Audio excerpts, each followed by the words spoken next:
rights. The herders are looking for, pasture. The farmers are looking for security to carry on with their work.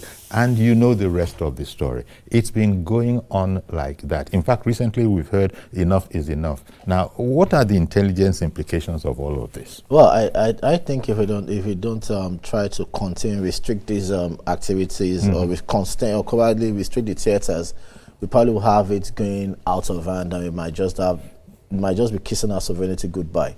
I think it's time for us to stop playing politics with issues like this, stop putting political considerations, or stop putting politics into considerations when we want to take decisions. Yes, the Constitution allows you to live anywhere, reside anywhere as a Nigerian, but it doesn't give you the right to infringe or probably, take away the rights of other people or persons. So what are we saying? And some of us have been clamoring that there is really a need for us to have a CTU, dedicated CTU away from the DSS, the army, and what have you, meaning counter-terrorism units, or counter-terrorism force on its own, dedicated to just combat terrorism. They have their own team, they have their own air cover for everything, just like another branch of a paramilitary or quasi-military formation. Yes, you could draw people from different services, but let them just be for that purpose, and each state having its own command will probably have a far-reaching effect in keeping Nigerians safe and probably combating terrorism and insecurity. Some have opined that the reason for the challenge we have, for instance, staying for the moment on the Plateau subject matter, is maybe we haven't really defined the situation boldly, speaking truth. Some are saying maybe there's been some politicizing of the issues. In short, government not enforcing its sovereign power, its power of not looking, as we say in our local languages, not looking at anybody's face. Yeah. If a person is a criminal, if he's, everybody needs to be protected, even the aggressors and those who are the victims of the aggressors, because what you see happening is some people will come, be the aggressors, and then you have a situation where other people who now feel that they are, the victims, they now are going to retaliate. But the problem is you don't know that you are retaliating against the very people. For instance, you can't take a whole people and say that every one of this particular ethnic extraction, is a killer. Yeah. But however, the simplistic definition is that, these people have done me, I will do them too. And so they say government actually is culpable in terms of not being transparent and quote-unquote bloody-minded. Yeah, I think the first disservice we've done to this country is by classifying the whatever you're talking about in Plateau, in Benue, Taraba, Nasarawa, and even Niger, classifying it as, defining it as farmers' herders clash. It's not farmers' herders clash. Okay. Once we can get the definition right, then we're probably getting a step closer to the solution. If you're coming father, okay, how can I plant something for like 6 months? And one guy just walks in there with a head of cattle and destroys it. So, if you don't accept the root because he wants to graze his cattle. And I can imagine somebody was telling me that there used to be a grazing route. For crying out loud, we are in 2025, not 1963. So this is a challenging area where I suppose it's all sorts of so if they delicate. can classify it as terrorism or in whatever kind of banditry or whatever they want to give it, but not farmers' herders clash. Anybody that knows is going to commit such a crime knows he will be facing the full wrath of the law, and it's not be reduced to a conversation of a talk shop like it's a farmers' herders clash. Once they know that, and you're coming with the full might of the state, they will sit up. Nobody wants to die. Another thing we need to rejig our firepower or firearms law. We have to let Nigerians start bearing arms. My probably might say the country will go up in flames. It's just going to have gun-related violence. But I can tell you, if you have 200 men in a village, in a community, and 150 of them are armed, maybe let's say the normal, as approved by federal government, approved version, the pump action, they can defend their community. But as you know, that's not going to happen, at least not anytime soon, because we've always been shy of going in that direction. And it's not something that happened yesterday. But I think it's unfair for us to deny people the right to protect themselves. It's unfair.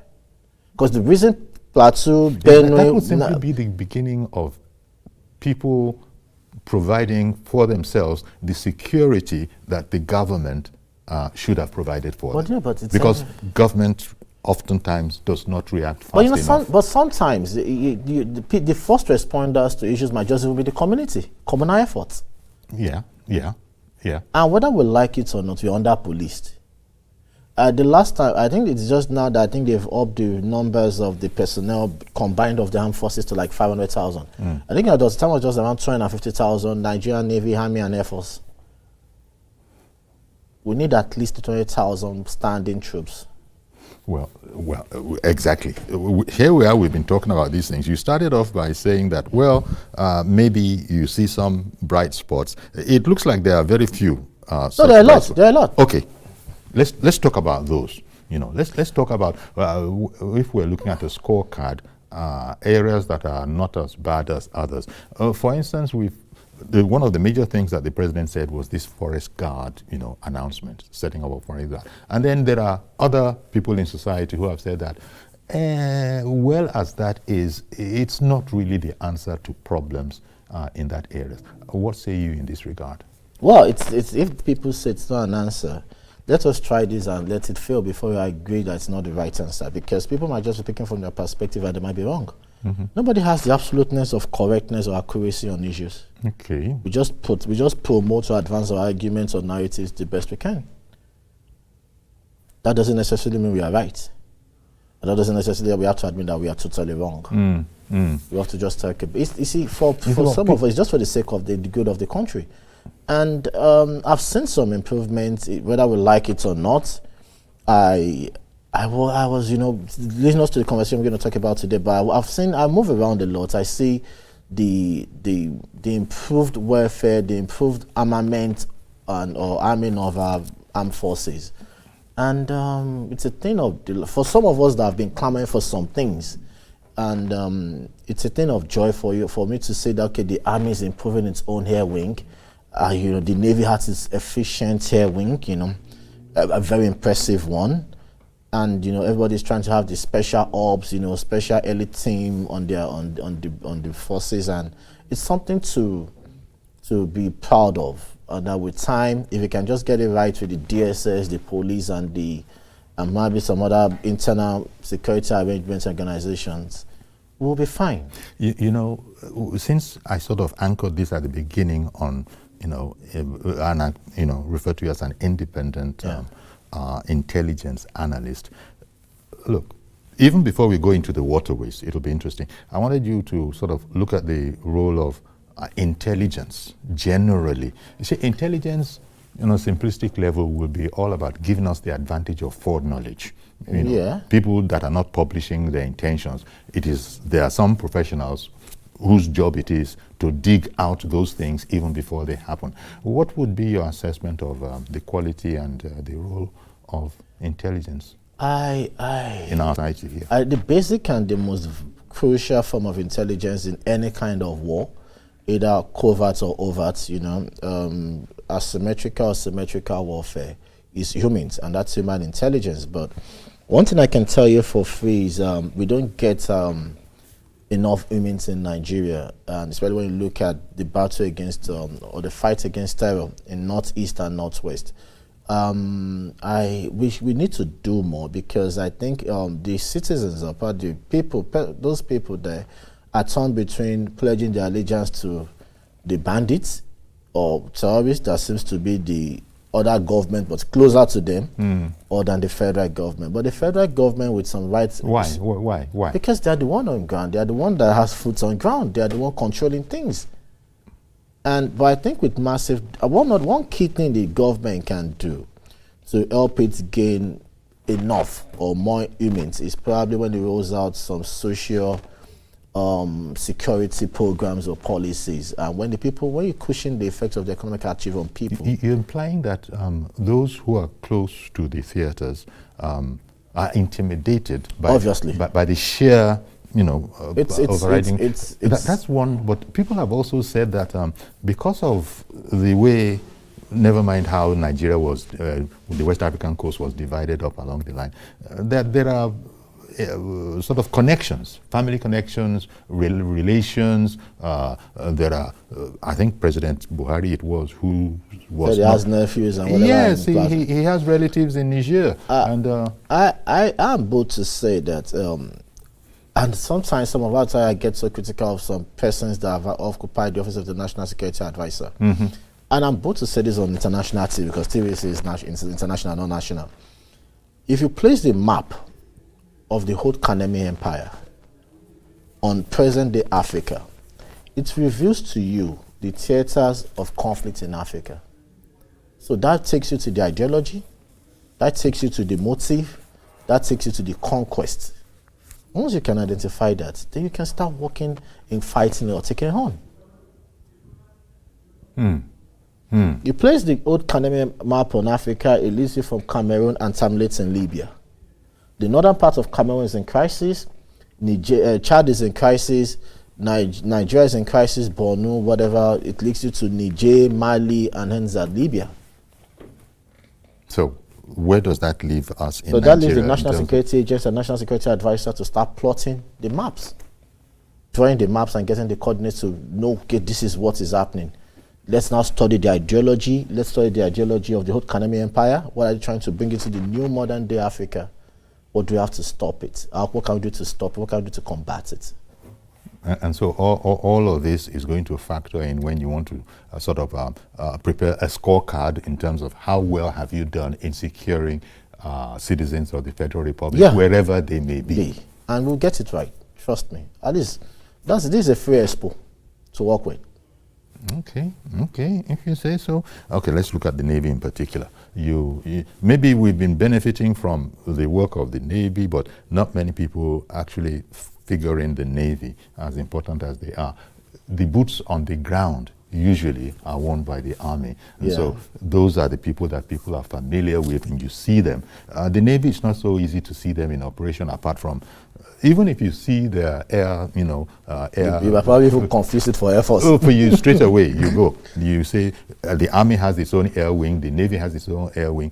You say that those guys were trying. But talk to me about that whole area, about the Navy. Yeah, I think the Navy just, not that I think, I know that they just rounded up the activities and events to mark the 69th, anniversary of, its existence. And I was opportune at first hand to see a lot of things the Navy have done or they are doing. At the Western Naval Command Headquarters here in Lagos, I think on Saturday, 3 new ships were commissioned and 3 attack helicopters were added to the fleet of the Nigerian Navy. And it shows the commitment, to protect our waterways, whether we like it or not. I've never heard of the Minister of our Economy being shipped out of the country by air. It's always on the high sea. And we're dealing with a lot of piracy issues and everything. Yeah. And if the Navy is not on ground to doing the right thing, we'll probably be losing more. I think the records are there that they've recorded a lot of achievements. They probably, catching, apprehending, if you can use the word apprehending, versus involved in it, bunkering and what have you. A lot of sites were identified. At the award ceremony at the Sunset Dinner, some naval officers were awarded for their services and diligence while at their different command posts and for what they did. And I'm quite impressed with what I've seen with the Navy, the acquisition, and there's no way we want to talk about the Navy's acquisition without talking about the ministry in charge, the minister in charge, and probably the commander-in-chief, because the ministry in charge is Minister of Defense, the minister in charge is Minister of State of Defense, Bello Mohammed Matawale, because of the president buying into the agenda. And why I want to credit Matawale is very simple.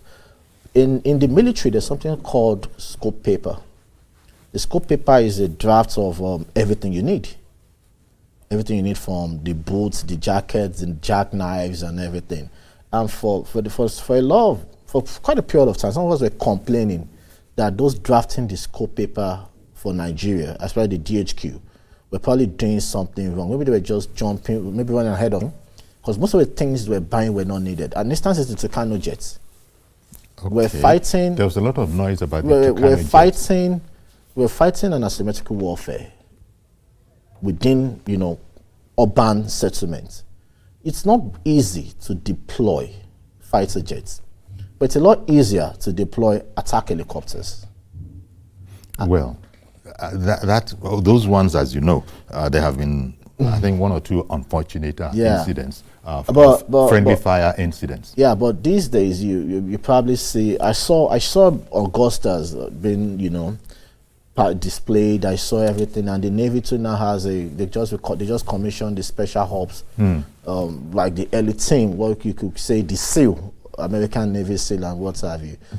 And while I was during the tour of the 69th anniversary, while we were there at the Air Base Wing, we saw a lot of helicopter drones were commissioned, and we saw an experimentation of those things. And give credit to the president, give credit to the minister for giving the Navy the equipment they need, and I think we can sleep with our eyes closed that our waterways are safe. Our economy would obviously get boosted with more economic activities. And I think in recent times we've not had any record of piracy attacks. There was a time the West African coastline was notorious for piracy and what have you. And even I saw those boats that I saw. I think one was named NNS Ikogosi, one was NNS Faro. And I think basically because of our waterways, the ships are equipped and adequate, appropriate for us. So there is a lot that is being done, but it depends on the perspective you say that, but yes, what you see. What you see, and also what part of the country it is affecting. For instance, look at the disparity perhaps in concept between talking about plateau and talking about what you are talking about. In some areas, it seems to be that, things are looking up, looking up. And in other areas, it is destitution. Good morning, Mr. George. Thank you for holding on. Good morning. Good morning, Uncle Yori. Yeah. Good morning to the guest. Yes. Yeah, good morning, sir. Uncle Yori, what the guest said caught my attention, that the military ought not to be the ones carrying out the fight against insecurity within the communities. Yes, that is true. But we have to also understand that the essence of the insecurity, perhaps if the military is able to address the critical situation to a point, then the government should arm the police properly to do their duty of internal security. Uncle Yori, I just want to say this. This resurgence of insurgency in the Northeast, I see it as an act of sabotage.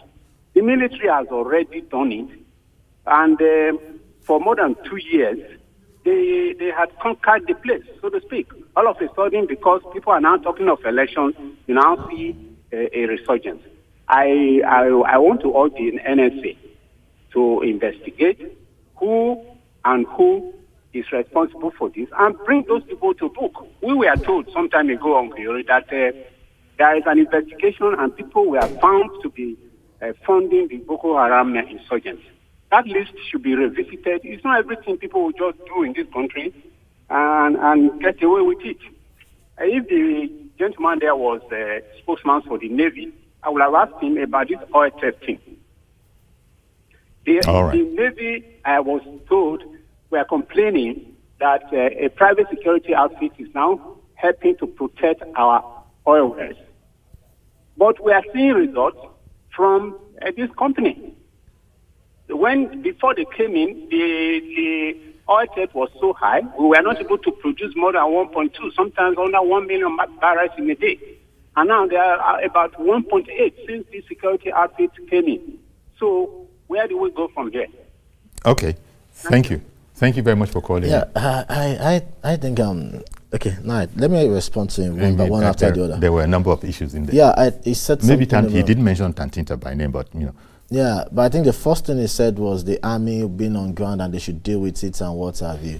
I'm not disputing that we have a peculiar situation that we have to have the military on ground. And I think he started off by saying that what do you do if the police he agreed with your statement. Yeah, that's why I said, but we still need to, for them to efficiently do what they want to do in those states, we might be looking at need for us to have, because the military works effectively and functions well under martial law.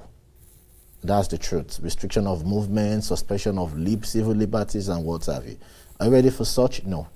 About the issue of the upsurge in terrorism in the Northeast, alluding it because of political activities here, eating up.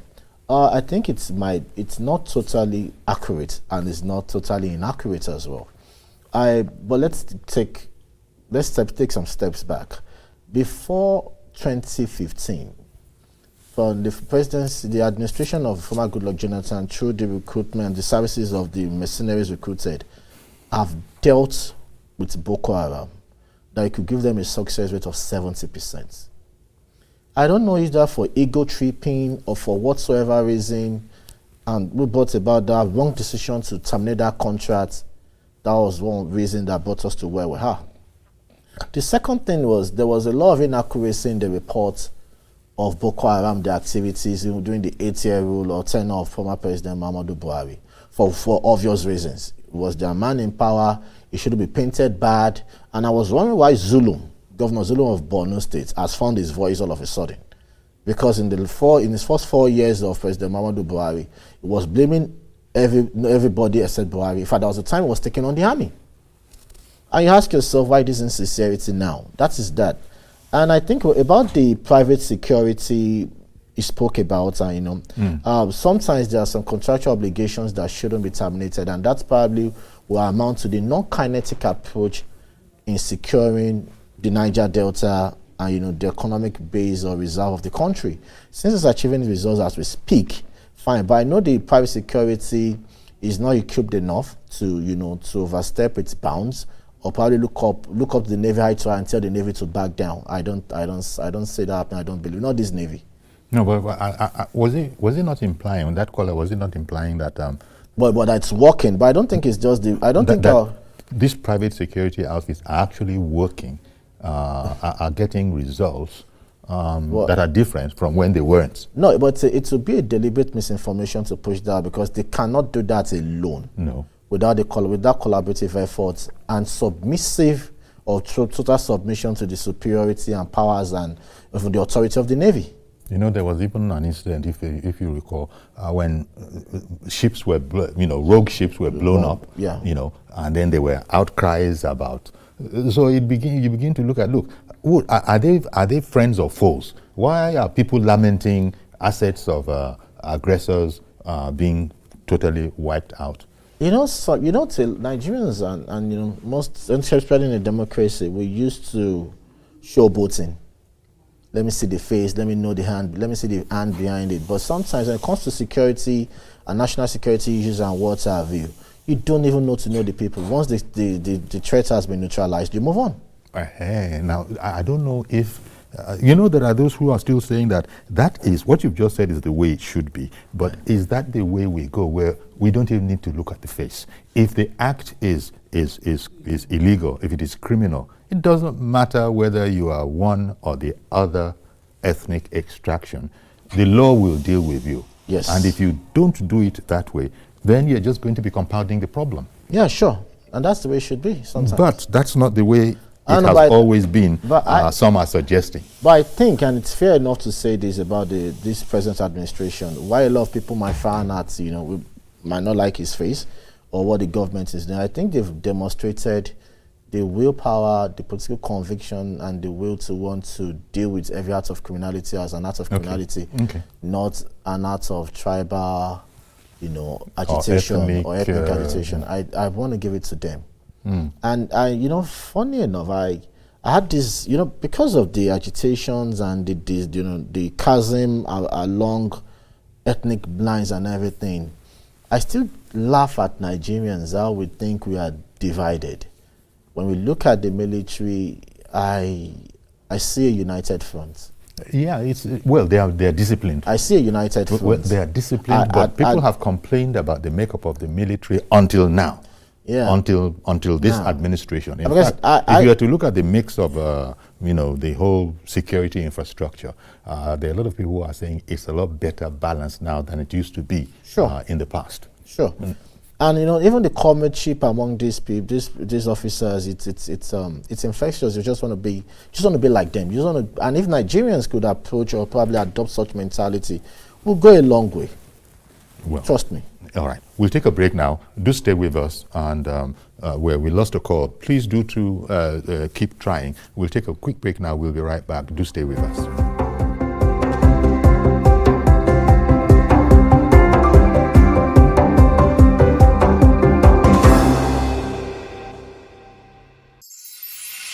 Hajj is a journey of faith, devotion, and self-discovery. Witness the pilgrimage of millions of Muslims from around the world. From the sacred city of Mecca to Mina, from the crucial day of worship on Mount Arafat to Muzdalifah and Jamarat, experience the traditions of this once-in-a-lifetime journey. Labbaik Allahumma labbaik. Join me, Adedoja Salam Adeni, as I take you on the holy pilgrimage of Hajj. This season, The Visit.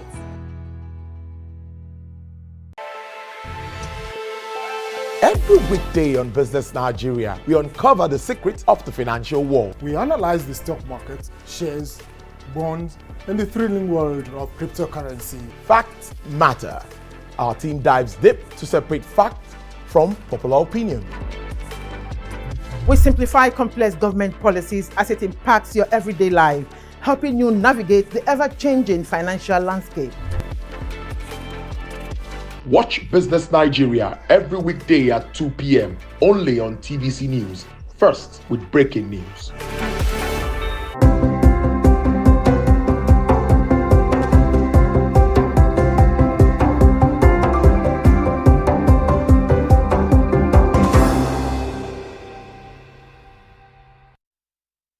Okay, welcome back. Still with our guest, Mr. Adeyemi Saka, Public Affairs and Independence Intelligence Analyst.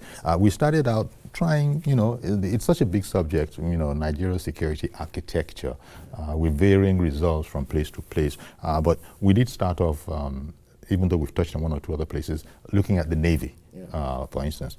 What is the Navy suddenly becoming the poster boy of the armed forces? Because you got the military, you got the Army, you got the Air Force, and you got the Navy. Has the Navy been having it much better in recent times? No, I probably would not. I think they're having it better in recent times, but I don't think they've just all of a sudden become the poster boy out of the blues. I think there's no way want to commend or probably want to appreciate what the Navy has done or Navy is doing presently, without first giving the credit to the Commander-in-Chief for appointing the right sets of people to be in charge of different ministries. I think the last time you and I discussed, we were talking about Matawale. Yes. That's when there was so much noise about everything. And imagine if the president has, been emotional, sentimental, or blackmailed emotionally to move against him. Probably the Navy will not be recording the successes and or probably enjoying what they're enjoying right now. So it's done so well. And thanks to Matawale too as the minister, because I saw the relationship between him and the chief of the naval staff, how they were saying things about the Navy, and the chief of naval staff was commending, telling what they've achieved under this administration, how they've been able to get things, And one thing, years back, I knew the Navy used to have, the Navy was the branch of the military that didn't really have enough housing provisions for its personnel. But these days, you see, at least things are coming up, and things are different. Obviously, somebody is in charge of the budgeting. Somebody is in charge of this. Somebody is the supervisory minister taking the thing to the legislature. The Senate committee too, and the National Assembly doing its bit as well. I saw the chairman of the House Committee on Navy staying with the Senate and also promising to work along with the executive and the Navy to get it right. But for me, if you were not on ground, and if you were on ground that day, there was no way you would not be moved as a Nigerian with so much emotions and patriotism when you saw the display of the special team, dropping from the sky, doing what most of us see in movies. Well, exercises. They were going through exercises to showcase their capabilities. And you know, there was even a promise to now even beef up, you know, surveillance along the coastal line of the West Africa and what have you. And a lot of people might think, why are we talking about the Navy? Benue Republic, which also serve as a major port or landing, transloading port for countries like Niger Republic and Togo, having their fair share of insecurity. And we don't keep our waterways safe, and we're concentrating on air and land. People can, you know, sneak into the country and commit havoc and wreak havoc on us as a nation. In fact, I was going to ask that, look, the Navy, are we giving them enough credit? Because we think of, you know, that particular arm and that service as being a buffer against oil theft and crude theft and all of that. But is that all? Can other things Imagine smuggling arms into the country with a vessel. What would have happened? Exactly. So that's part of their responsibility. And how well equipped are they for all of these different responsibilities? I think they've strengthened their air command, and with what I saw, and with the promise of the Minister of State of Defense to the Chief of Naval Staff, they're probably going to get more. And even the Navy itself, it's willing to, you know, drop what they need. I don't think the Navy is a branch of the military that's shying away from what they need or what they demand. But there's a synergy that we should be happy about. And I believe that's also extended to other branch of the military. You know, the Air Force is acquiring things as well. The Army too is acquiring things as well. I think these days now we get more of attack helicopters than we did in the last 8 years. And that's the truth. And to some of us, we're excited that, you see, as long as the government is getting those things that some of us think we need to end this war, some of us will be excited, irrespective of our political leanings, ideologies, or affiliation. You're implying that the Navy's hand is much better strengthened now than it was before, going back into the last administration. Yeah, you know, the Navy's are always that, like, and I think people don't really talk about the Navy that much. I think they don't talk about the Navy that much. So some administrations that just have just the Minister of Defense, and you know, when you talk about Defense Ministry, everybody just looks at the Army. You talk about the Armed Forces, everybody just look at the Army. And I don't know. I think, and to some extent to the Air Force. The Air Force. To some extent. And, you know, depending on who probably attends the CDS, the Chief of Defense Staff, you know, it's just been Army. I don't think we've had one from Navy since 1999. So I think that's one of the reasons. But these days, and you know, it's just a good one for our economy. We should be expecting more incomes and earnings. And, you know, it's not just about oil. In fact, that we need to protect our shoreline as well, you know, for these massive fishing lines, and not to deplete our, you know, the population of the fishes in our, you know, our shorelines. Navy too does that a lot. Okay, that's another aspect. That's much more. That doesn't have very much. And even has to do with also the blue marine economy, because if the shoreline is not protected by the Navy, what would the blue marine economy ministry do? How would they function? They patrol the waters for you know, the rights, our fishing lines. You know, because you see reports and you read that other countries are protecting those rights, and they get, you know, defensive if they think that people are, you know, encroaching on their fishing rights. Do we have, I mean, it's all right to say that those things exist elsewhere, but do we really have people trying to breach our, you know, fishing rights? Oh, yeah, sure. I think there were times, I think some years ago I read about such a thing. It happens everywhere, especially when your waterways is porous, or your shoreline is porous. Your territorial water, if it's that porous, that you're not protecting it well. You know, a lot of people just think that it's just about the Navy just have to put the ship at, you know, on this at sea and just watch out. You need that helicopters to go one off. You know, you're getting to our waters, you're getting to our territory. Turn back, identify yourself. What flag are you flying? Called Coast Guard. Yeah, the call sign, your call signs. You know, but we don't really have Coast Guard now. So it's the Navy doing the work of the Coast Guard and the Navy and what have you.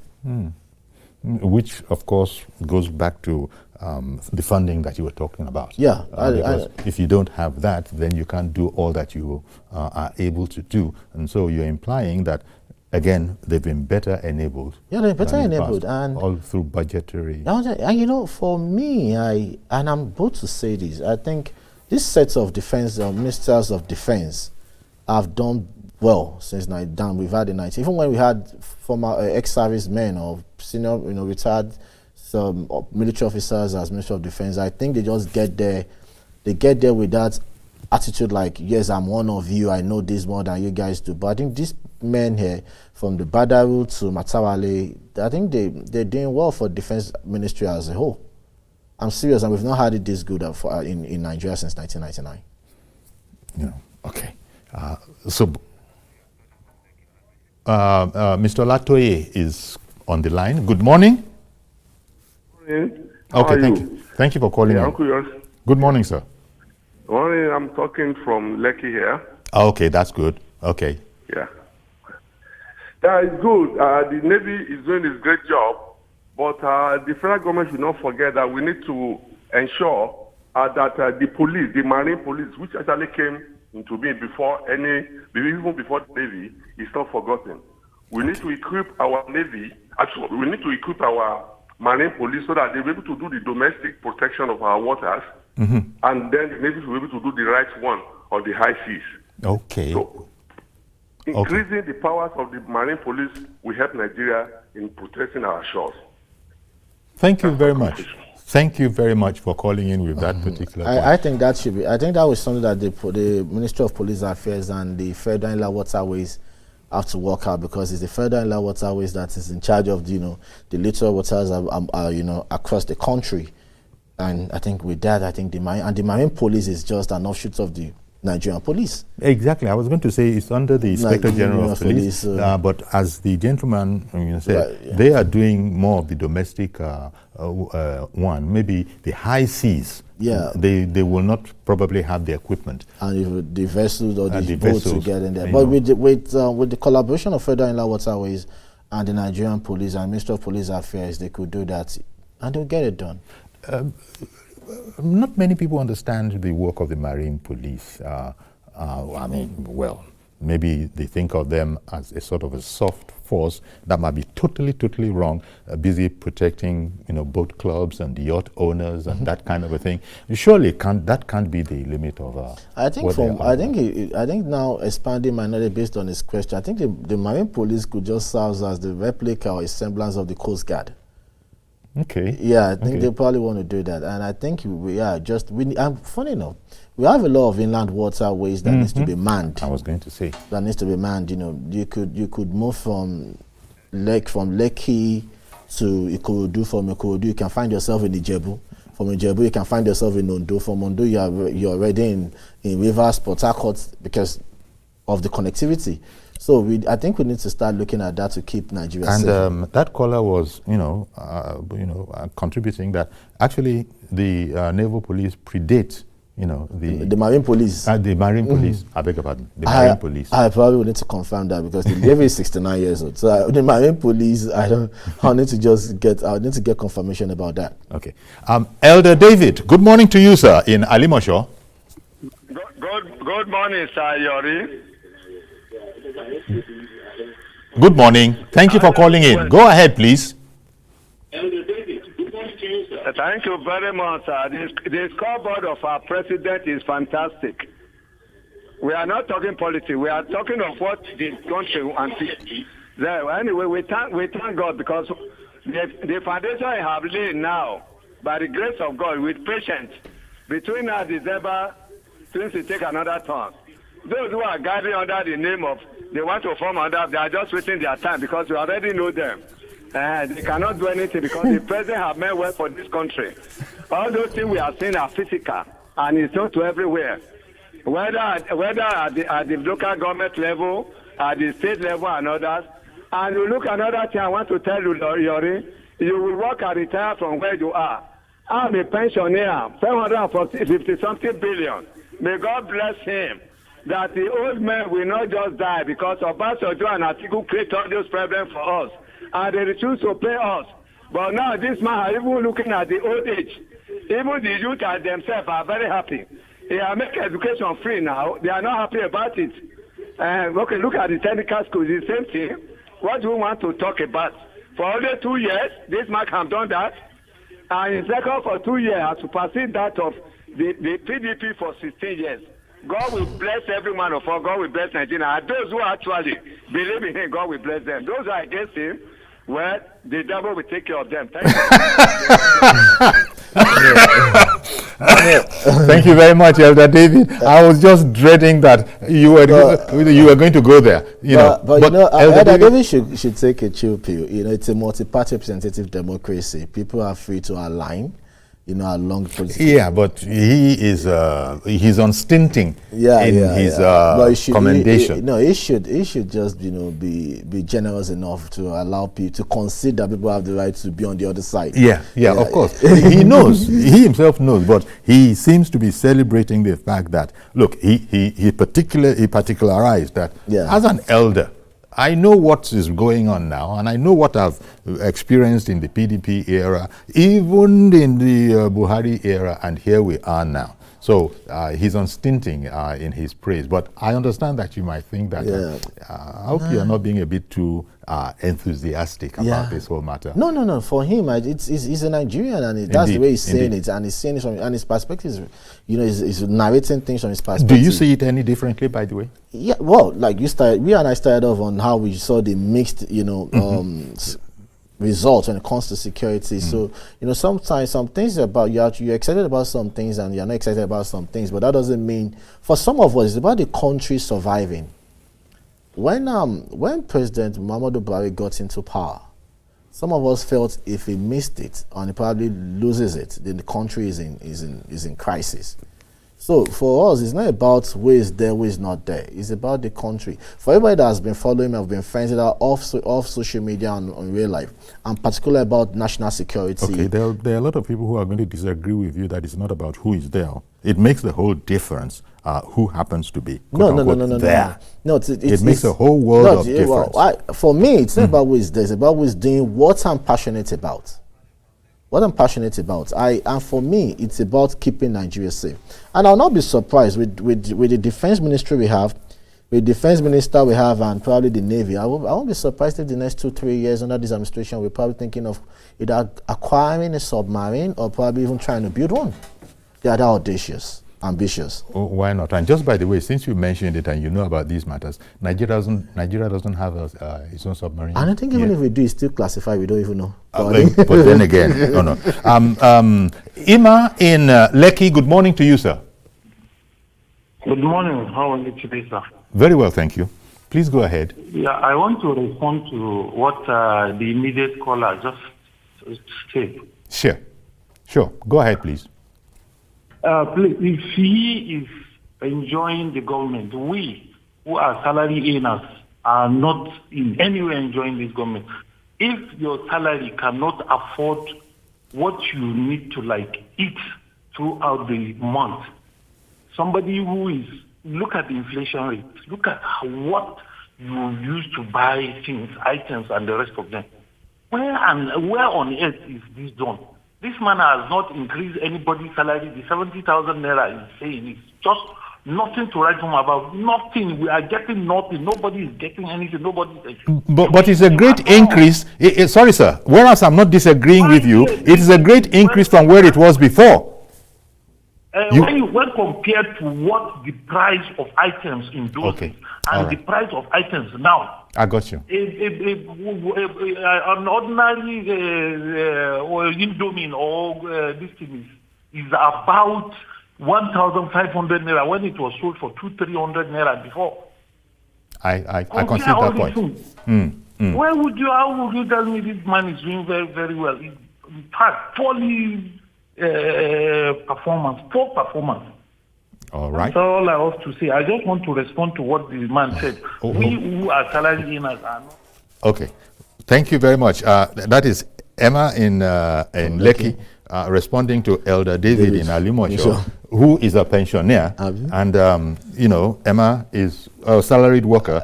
And he's saying that, let him speak for himself. I think I can. I don't see what he is saying. As a pensioner, I don't see what he is saying. No, a pensioner might not be picking bills like somebody that's still working in his prime, paying tuition and everything out, because it's all about an assessment. There you go. A man will, a man will see what he wants to see and disregard the rest. We were talking about security, the Navy, and all these other things. But Elder David came in, just narrowed his focus straight to the quality of life. and then that got the response from Emma. So, Elder David, I hope you are listening and you're watching. Every man will see it from his own particular there are always two sides to a perspective. coin. Yeah. So if the head is facing, the tail is facing somebody else. Yeah. So that's just the way it is. Thank you both, gentlemen, for those diametrically opposite view. On the one hand, one was thank bright. you. Yeah, but Everything is good, going good, and can only get better. Elder David said that just wait for another couple of years, and then we won't be where we are. But Emma is challenging that very, very seriously, and and he has the right to. Of course, that's the way it is. But there are also those who are going to challenge you if they could actually make the connection that when you say that in security terms things are better, they might not have the facts and figures to back it up, because what they have is the reportage they see every day. Yes. But I think a lot of people should know that there's a clear demarcation between public safety and the defense. Yes. If you look at the Constitution, there's the National Defense Council and the National Security Council. I think the Defense Council, I think that's part. There's one is part G, one is part I of the third schedule. If you look at the composition, it shows you can have an understanding of what it's talking about. And most of us talk about defense, and you probably would say we are not a fighting nation. We don't go into wars and what have you. No. But whether we like it or not, we still get involved in peacekeeping mission, the AU standing force, the ECOMOG, and everything. And often come out in flying colors. But sorry, sir, I beg your pardon for interrupting you, because Mr. Adediran, if that is correct, has called in from Magboro. Good morning, Mr. Adediran. Hello, Mr. Yori, how are you? Good morning, sir. Good morning. Yeah, how are you, sir, and your guest? Thank you very much. We're cool. We're fine. Assessing the government for 2 years. Insecurity. Two fundamental things that this government done that it has not done since 1999 is unification of exchanging rates and removal of cancer that they call subsidy. Now he has opened opportunity for Nigeria. Unification of currency, foreign exchange, and the removal of subsidy. Those two things, now, at least they have removed block corruption. Then moving forward, there is more money to the state across the federation. Now, what Nigeria needs to concentrate now is for the governor to allow money to trickle down to the local government so that there be local economy across Nigeria. And the inflation is gradually dropped. Around December 2024, rice is 110. And as of today, rice is about 62 naira. So we have to be realistic. There is pain, but there is hope and there is progress. That's my contribution. Thank you, sir. Thank you very much, Mr. Adediran. I was paraphrasing a song. A man will see what he wants to see and disregard the rest. Yeah. I love how our viewers, no matter what you guys are talking about, they just want to say what they want to say. I am a Nigerian, and I know where my own shoe is pinching. And so Mr. Adediran there is saying that, look, rice has come down. And also that the unification of the exchange rate, the removal of the cancerous fuel subsidy. He said with that, corruption has been dealt a death blow, quote unquote. I hope. I really hope. Alice, thank you. I'm thanking for the information, so I can now go buy a bag of rice. Well, yes. So these are the things that it's about survival. Yes, about survival. Because a lot of Nigerians are thinking, let us talk all the grammar we want to talk. It's good. Although these things will always be related, some quite remotely. But there are Nigerians who are saying that the way I'm saying, I think they're trying to tell me something. Let me just listen. Yes. Okay. No, I thought we had a caller. We don't. Okay. No, so back to what we were saying. So with the demarcation, you probably, but you see, we will probably deal and end up winning the war on terror with the massive investment in military. Okay. Because it's obvious that we are relying on them to do the policing of our internal security. And the budget for the military speaks for itself. Yeah, it speaks for itself. And what they've done, I'm proud to say, and these men, I don't know where they got their stamina from. I saw the 69th Navy anniversary, of what you want to put it. I saw the Minister of State of Defense standing, you know, for like hours, like a military personnel. I'm like, so I want to sit down. My ankles are aching. So you saw the dedication to duty, to service. I think it's an offshoot of the commitments of this administration as well. I think I have a clear understanding of what this administration is doing. I think they are focusing on it sector by sector. And I think their priorities, I think from my own perspective and opinion, I think it's defense, and they're doing well. And the ministers are doing well. Minister of State, at least talking about Navy, has done well for Navy. And also, Mr. President did so well by still, reposing his confidence in Matawale. Okay. And we're seeing that in the Navy and what they've done and what they've achieved and what they still stand to achieve. All of which does not mean that there is a there are no issues, but there's room for improvement. I guess we always will end the Navy says they're looking at improving. If at the head base, the commanding officer on ground made some reservations, and the minister promised that they're going to look into it, and I think it was promptly addressed. And for somebody like us, getting that close interaction to what we've always wanted, it's a thing of joy. I'm saying the Navy with its own air fleet, at least in the hangar, I counted like 13 Augustas helicopters, a lot for recon, and we can go on and on. Indeed, we got to leave it here. But I want to thank you very much for coming in, Mr. Deyemi Saka. You know what is a phone call? You're the one that doesn't want to see my face. Okay, so we're going to have to leave it there. Thank you very much, as I was saying, for coming. Okay, so we'll leave it there. Do join us tomorrow for a fresh edition. I am Yori Folari. Bye-bye for now.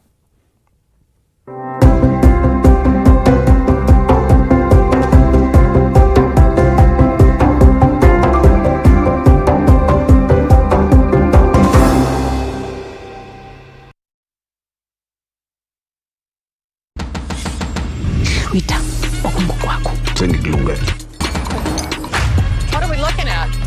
Thank you guys for joining us for this unforgettable night. Everything is fine. Paw Patrol is on a roll. It's Max Verstappen in the lead. The megastar is here. Absolutely sensational. Let's go! What are you guys doing to us? Get unbelievable entertainment that is unbelievably easy to own. Get and stay connected to DS. It's not superior to any other person's culture, neither is it inferior. It compasses the ability to recognize. Insight. I am Abiola Salami. This show, there is need for destigmatizing mental health in leadership positions. This is Performance Insight with Dr. Abiola Salami, the world-class performance strategist.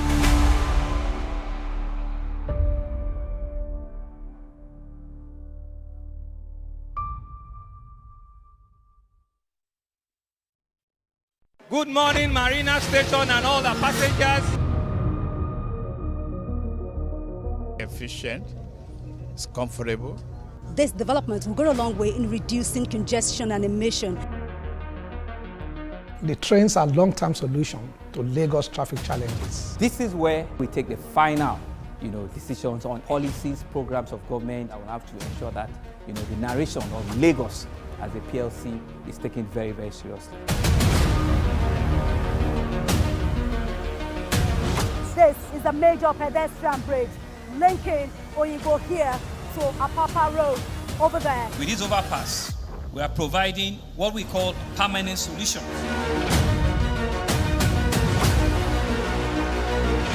This place is one of the most dangerous areas at the biosecurity environment. This can go into the news and every crimes of your neighborhood. Our goal is to remain as Africa's model megacity, to move our GDP from the 5-6 position to the 3rd position, and we believe it's achievable with all the commitments we have.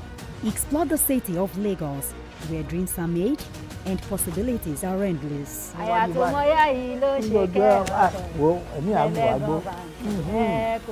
Amadedoja Salam Adeniyi. I live in Lagos, inside Lagos.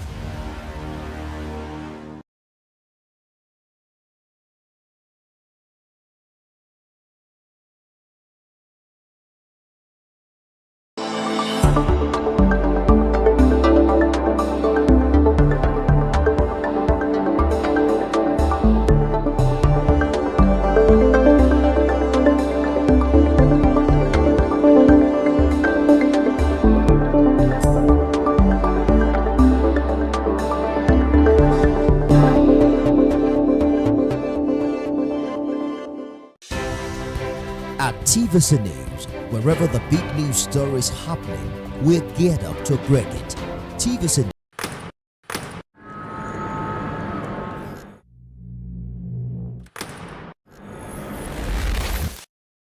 Voted as the best TV station of the year. TVC News breaks into the core of every event as they happen. Following all nationwide big and impactful stories. Without the news from every perspective, covering every human angle. I am Veronica, bringing you the news you would want to watch.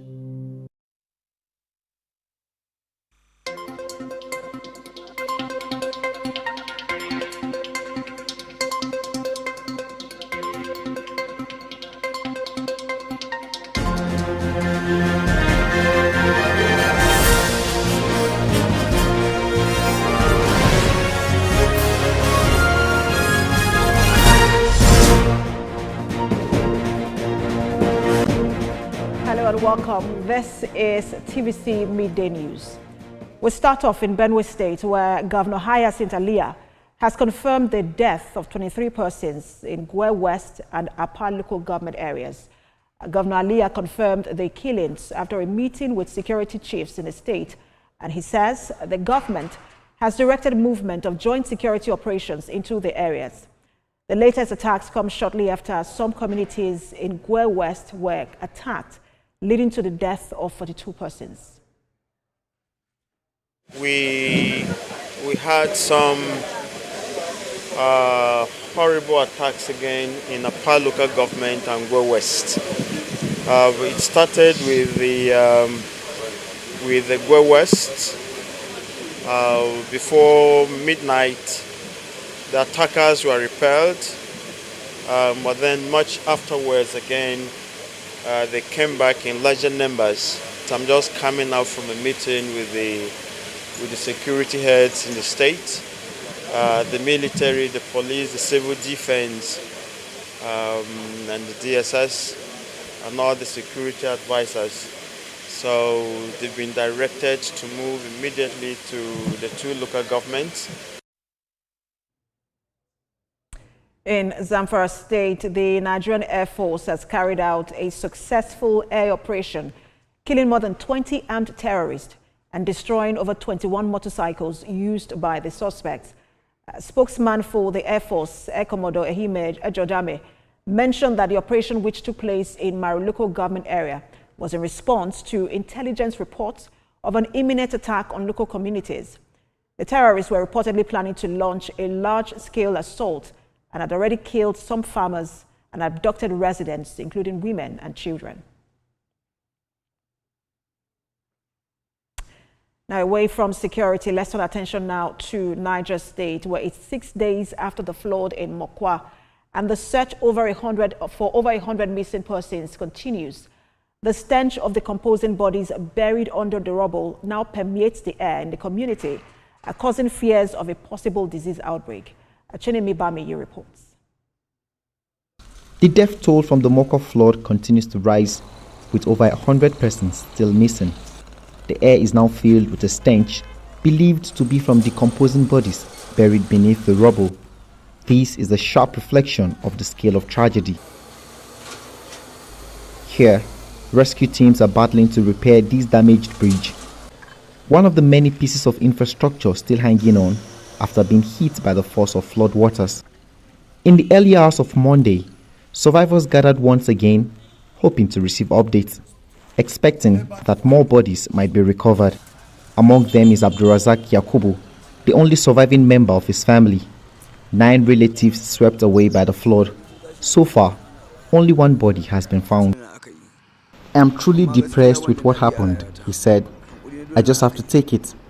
Knowing that your relations, younger sister and brothers were drowned, leaving you alone, you know you can't be happy." I returned to the home of the Sadkin Hausawa, Tanko Bala, who has been coordinating local rescue efforts, to find out whether any relief materials have arrived. Lema tried, because Lema came to we and they showed me 200 pieces of bag of rice, 25 kg, and mantras. They brought mantras, actually. I saw mantras with my eyes, but they refused to give them because they say nobody in the camp. Nobody in the camp. Share with people and then bring it to them here. So what happens is that when we attempt to do that distribution in the initial stage, everybody was coming in and we are going to miss the target. So the committee was put in place, comprising of security organization, NGOs here, NEMA, SEMA, IOM, Red Cross, and other response agency to do detailed assessment and really find out, actually identify the real people of which they have done. Meanwhile, the First Lady of Niger State, Fatima Bago, visited the area to commiserate with the people and also gave a cash donation. It's really not a sight to behold. But there's nothing we can say. It has already happened. We only advise them to be cautious henceforth, going forward, to avoid building on waterways, because these are some of the things that causes this kind of havoc to happen in this magnitude. At the scene, health concerns are growing, with decomposing bodies still buried under debris and no sanitation measures in place. Survivors fear an outbreak of disease. People hear this smelling, maybe another sickness, you will catch people. So we are going to work closely with all the relevant agencies to ensure that there is a clean mop-up. In this phase, we are doing like sort of search and rescue and then responding to emergency need. But of course, cleaning efforts are very much underway. There's a huge stench building up in this place. Evacuation effort must be doubled to ensure that there's no outbreak of disease around here. The people say that they can't do that on their own. They await emergency agencies to bring in heavy payloaders or excavators to dig up this place and ensure that environment is fumigated and safe for them. Chenemi Bami, TVC News, Mokwa. All right, our senior reporter Chenemi Bami joins me on the news at 12. He's live at Mokwa. Chenemi, the last time you and I spoke yesterday, you talked about the very poor inflow of aid for the victims. And then you mentioned that a wife of the governor who was there at the time was the first person to come in with any kind of aid. I wanted to confirm from you if there has been any improvement in that regard. Hi, Precious. It's good to join you today again. Since we last spoke, a lot has definitely changed. Today, this morning, in the early hours of the morning, we're beginning to see aid coming to this area. Right behind me, you could see bags of rice that are brought to distribute to the people here. They said that they're setting up different camps. Since the IDP, there's no hope for setting up an IDP camp. They are setting up bases where they can distribute this aid. So this is one base. There are 3 more bases just around this vicinity too, based on nearness to house, based on nearness to the house of their location. So they've made a list, so if your house is or was around this place, you would be collecting your relief materials from here. And if you live away in the other end, you'll be collecting from that place. It seems like a pretty much good strategy to deliver the aid. However, this is what we've seen today. I spoke with the coordinator here. He said there are other non-food items like blankets and mattresses, but we're yet to see them though. But we're monitoring the distribution so far. And then the other issue you and I also spoke about was the issue of recovery of bodies. And you mentioned that in your report today, how the stench from the decomposing bodies is creating concerns or generating concerns over disease outbreak. Do we have members of NSEMA now or any sort of emergency response, trying to recover those bodies?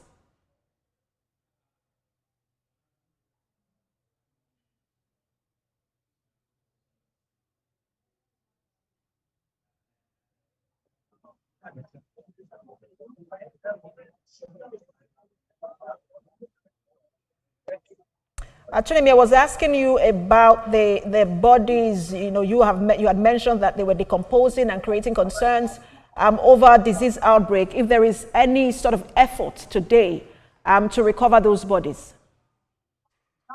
So far, rescue effort is still going on by the locals, and concerning this area where decomposed bodies are buried under the debris, We've not seen any effort to excavate them yet. And it's rained today in Mokwa.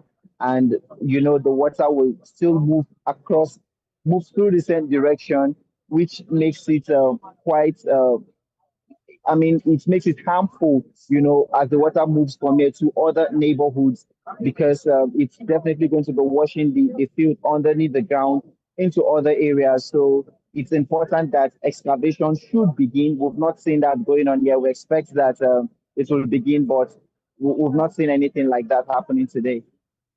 And what are you hearing from the locals? What's their greatest concern now, beyond the recovery efforts of the decomposing bodies? Yeah.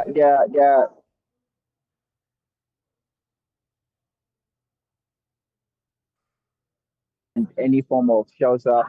Anyway, the situation here is quite dynamic. Since the people are not staying on the camp, they are staying with their relations. You know, they need some form of rebuilding plan. The Minister for Works, the Minister for State for Works will be here today, I learned, and also the Minister for Agri, I learned they are on their way to this place. I'm sure, and the Deputy Governor, I'm sure one of the things we're going to be asking them or talking about is rebuilding plan. How long will it take to rebuild, especially the infrastructure that was damaged, the piece of bridge in this place that they're trying to fix? How quick will that happen? To my right, you see there's a large expanse of gully erosion. Is there any plan to start building that place immediately? That's what these people are looking for. I expect that within this period, some form of plan should be going on to rebuild. That's what the people need right now. All right, Chinemi, thank you so much for the update. We're hoping that these people get the relief that they need. And thank you so much for your reporting. We know you bring us more updates when you have them. Our senior reporter live for us in Mokwa, Niger State, where there have been a devastating flood. Chinemi Bami. All right, let's take a break now. When the news at 12 returns, we'll bring you more updates on other stories. Stay with us.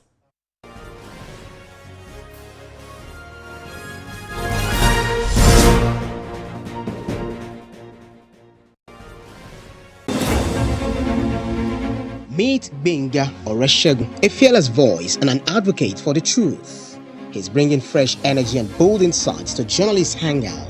Get ready for deeper analysis and dynamic perspectives. Join me and Babajide Kolade Otitoju with other veteran journalists on Journalists' Hangout. Weekdays from 5 p.m. and on Sundays, 1:30 p.m.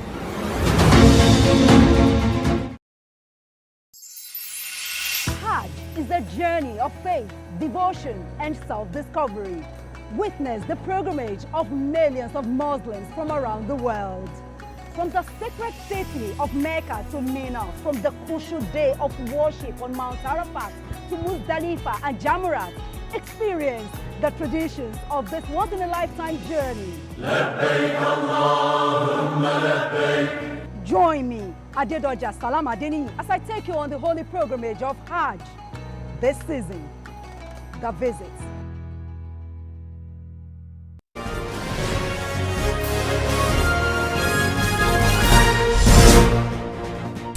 Thanks for staying with us. Let's turn attention now to customs.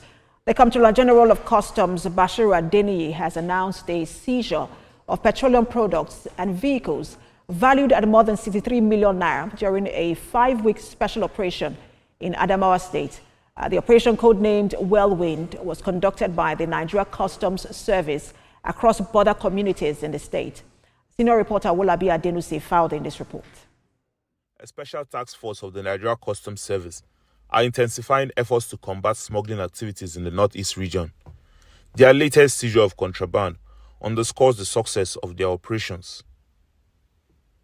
The Comptroller General of Customs, Bashir Adeniyi, expressed satisfaction with the outcomes of the operation.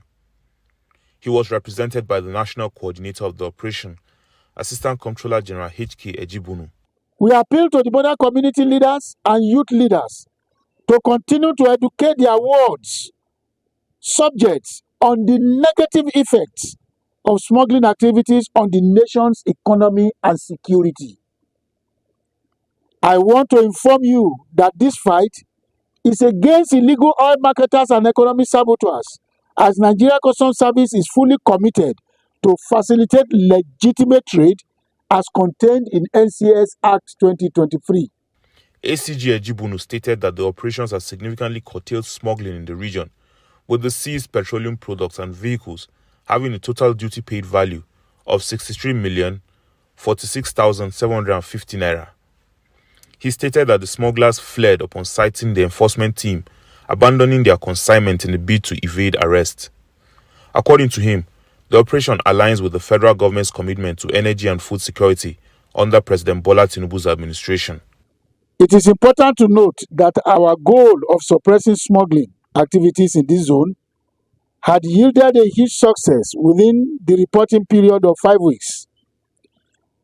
These unwavering efforts translated to a series of seizures with aggregate duty paid value of 63,046,750 naira.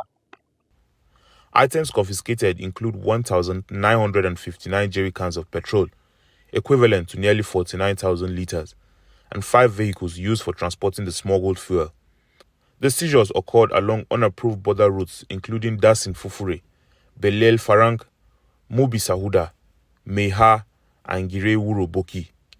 The Customs Service says Operation Whirlwind is part of a broader strategy to disrupt illegal supply chain, reduce fuel scarcity and price volatility, and ultimately safeguard national security while promoting economic stability. And now to Gombe State, where the Nigeria Bar Association is boycotting court sitting for 1 week. Lawyers are also withholding all public legal services to protest what they describe as poor welfare for judicial officers in the state. Larry Adeyemi has details. Members of the Nigerian Bar Association in Gombe addressing newsmen. They say that they are down in tools for 1 week to protest the shabby treatment of judicial officers by the executive arm of government. They describe their courts and work tools as in shambles, saying that judges and other judicial officers face an existential threat and risk, and the NBA would not stand for this condition and treatment anymore. Beyond the surface conflicts of poor welfare is a deeper issue of separation of power. The Association of Lawyers is complaining that the allowances and other rights of judicial officers and staff are often denied by the executive arm of government. Official vehicles of many judges are broken, compelling them to use rickety personal cars. They don't get to be paid their furniture allowances. They don't get to be paid very many other allowances to motivate them, to discourage them from indulging in issues that will put both the system and themselves in trouble. The lawyers acknowledge the ongoing construction of a new judicial complex at the Gombe 3M zone, but argue that regular renovation of existing courts and provision of recurrent operational needs should not be denied. Some of the courts are courts that are dangerous traps. They could fall on you.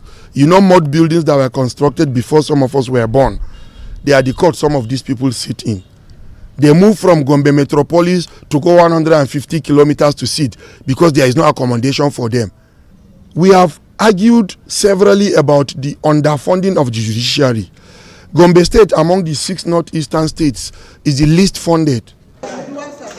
The NBA insists that its agitation is for the protection of justice and the principle of separation of powers.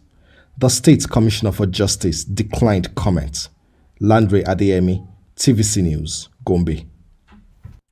Now to the National Assembly, where President of the Senate, Godswill Akpabio, has commended the transformation of the National Institute of Legislative and Democratic Studies. The President of the Senate was speaking at a symposium to mark 6 years of Abubakar Sulaiman's leadership at NILS. National Assembly correspondent Joke Adisa reports. In May 2019, the baton changed hands at the National Institute for Legislative and Democratic Studies. A university teacher and former minister, Abubakar Sulaiman, took charge as Director General of the Institute. Institutions like ours. 6 years on, and it is time to take stock. Establishment of departmental digital journals, in addition to NIL's flagship journal, Staff Promotion and Welfare, Infrastructure Development, are some of the achievements of the last 6 years. Taking stock politically also allow news to not only reposition for higher growth in the content in the next 2 years, but also enable the Institute to continue to support the Renew Hope agenda through capacity building, research, and other support activities. This symposium is organized to honor the man many say has transformed the Institute and impacted the nation's legislature.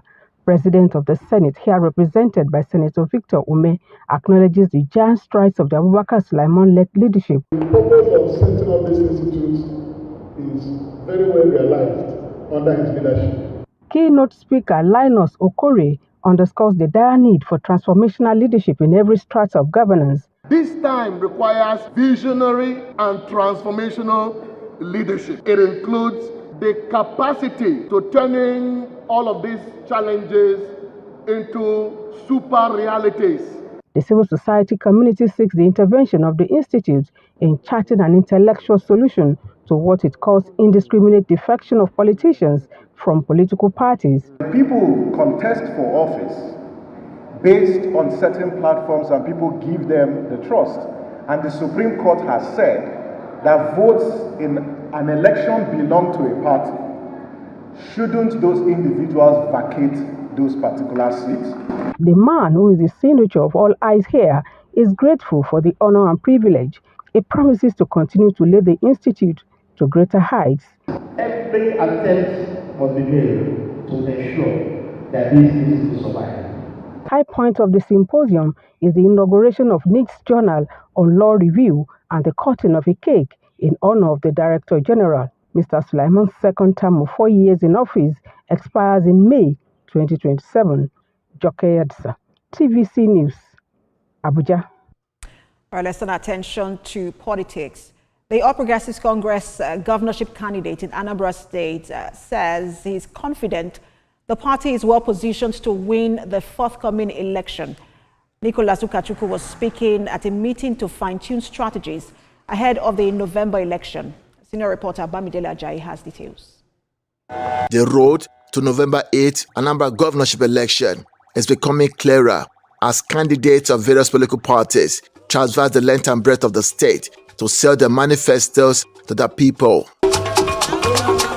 On the 26th of May, the APC state and zonal executives presented the party candidate to President Bola Tinubu at the presidential villa for his blessing. Upon returning from the villa, scores of party faithful converged at Professor Chinua Achebe International Airport to welcome Nicholas Ukachukwu. Is President Tinubu a member of which party? APC! Do you think he will do anti-party? No! From the airport, the procession moved to the venue of the expanded stakeholders meeting in Oka. The meeting had in attendance APC members and new decampees from the PDP, Labour Party and ABGA.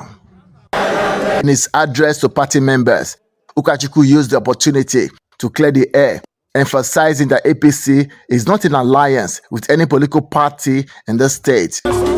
He dismissed the claim that President Bola Tinubu's earlier visit to Anambra State was an endorsement of the ABGA-led government, insisting instead that the APC is contesting the November 8th governorship election with the full intention to win. We cannot support people to go and beg them for support when we can win the election. Those who are using our name to campaign means they have nothing to show you. Speakers at the event, including the state party chairman, asked members to remain steadfast and deepen their grassroots mobilization efforts. To achieve the desired success, I therefore invite all hands on deck so that we can deliver on this divine mandate.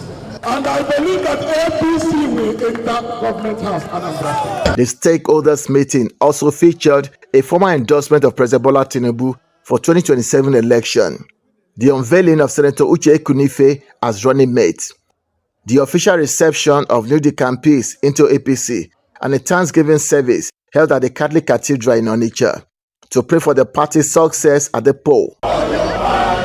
Bamidele Ajayi, TVC News, Oka. That's TVC News this hour. For more updates on the stories we're monitoring, you can visit our website www.tvcnews.tv. You can also follow us on our social media handles. We're on Facebook, Instagram, and on X at TVC News NG. On YouTube, we're live at TVC News Nigeria. Thanks for watching.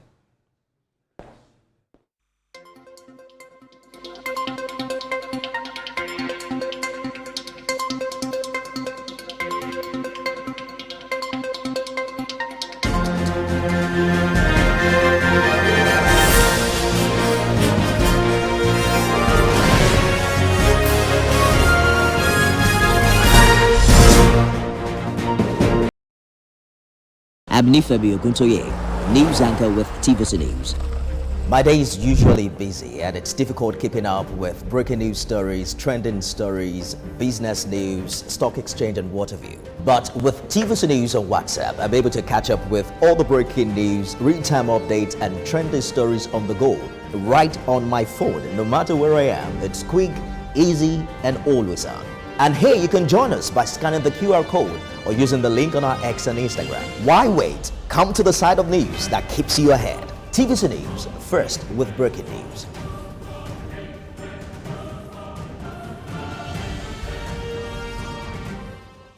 Is your culture. It's not superior to any other person's culture. Neither is it inferior. It compasses the ability to recognize. Insight. I am Abiola Salami. This show, there is need for destigmatizing mental health in leadership positions. This is Performance Insight with Dr. Abiola Salami, the world-class performance strategist.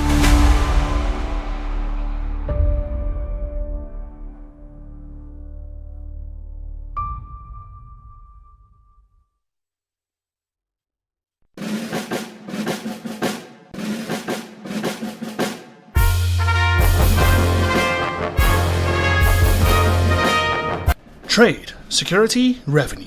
How does the Nigeria Customs Service balance it all? Find out every Tuesday in the evening on Customs Duty, your ultimate guide to customs operations, trade facilitation, and national security. Join us as we break down customs policies, answer your questions, and bring you exclusive insights on customs operations. Stay informed, stay ahead.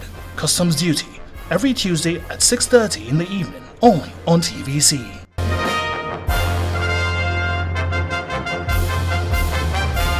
For over 6 decades, the Bank of Industry (BOI) has been driving Nigeria's industrial development through financial and business support services. Bank of Industry is one organization that has kept their words with the Nigerian businesses. I have been able to expand my business from catering, event management, into water production. A single digit that Bank of Industry offers is the only solution to stay afloat. BOI Impact, now showing Tuesdays, 9:30 p.m. on TVC News. To keep taxpayers informed about tax processes and innovations that simplify tax remittance, the Federal Inland Revenue Service's new weekly program, Tax File, has debuted. Airing on television channels nationwide, Tax File features engaging segments. That's not all. We also have Tax File Special, where we bring in top business owners and CEOs to share their journey to success, with emphasis on how the understanding of taxation contributed in their rise to the top. Showing on this channel every Thursday by 9:30 p.m.